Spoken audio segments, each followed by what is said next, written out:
माजूरीन का रियासती और मरकजी हुकूमत के वादों पर अमल दरामद का मुतालबा। बोधन के बल्दिया में शदीद एहतजाज। मोहतरम नाज़रीन आदाब, जी टुडे न्यूज़ में आप सभी का खैर मक़दम है। माजूरीन के हुकूक़ के लिए सरगर्म तंजीम कौमी प्लेटफार्म बराए हुकूक़ माजूरीन की सरपरस्ती में एक बड़ा धरना और एहतजाजी मुजाहरा बोधन मंडलिस बल्दिया दफ्तर के सामने किया गया। इस एहतजाज की क़ियादत ज़िला सेक्रेटरी गंगाधर और रियासती जॉइंट सेक्रेटरी ने की। मुजाहिरीन ने हुकूमत के खिलाफ शदीद नारेबाजी करते हुए रियासती हुकूमत से मुतालबा किया कि इलेक्शन के दौरान किए गए 6,000 रुपये माहाना पेंशन के वादे को फौरी तौर पर पूरा किया जाए।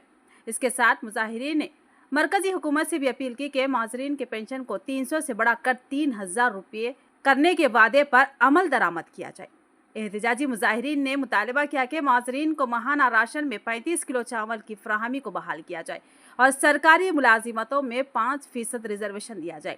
साथ ही सदरम सर्टिफिकेट के अमल को आसान बनाने के लिए ऑनलाइन तरीक़ेकार फौरी तौर पर शुरू करने का भी मुतालबा किया।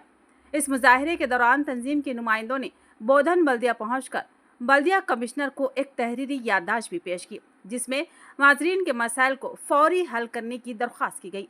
यह धरना माजरीन की हुकूक के जद्दोजहद में एक अहम कदम साबित हो सकता है और हुकूमत को उनके मुतालबात पर गौर करने के लिए दबाव डालेगा।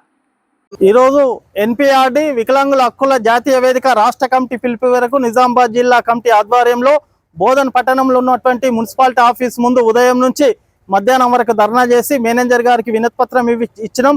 ప్రధానంగా రాష్ట్ర ప్రభుత్వం అధికారంలోకి రాకముందు వికలాంగులకు 4,000 ఉన్న పెన్షన్ 6,000 చేస్తామని ప్రభుత్వం హామీ ఇచ్చింది। ప్రభుత్వం వచ్చే సంవత్సరం పూర్తి అవుతున్నప్పటికీ వికలాంగులకు పెన్షన్ పెంచట్లేదు। ఇప్పుడు అసెంబ్లీ సమావేశాలు జరుగుతున్నాయి। అసెంబ్లీ సమావేశాల్లో ప్రకటించి వెంటనే వికలాంగులకు 6,000 పెన్షన్ ఇవ్వాలా, అట్లాగే బ్యాక్లాగ్ పోస్టులను భర్తీ చేసి వికలాంగులకు 5% ఉద్యోగాలు కల్పించాలా।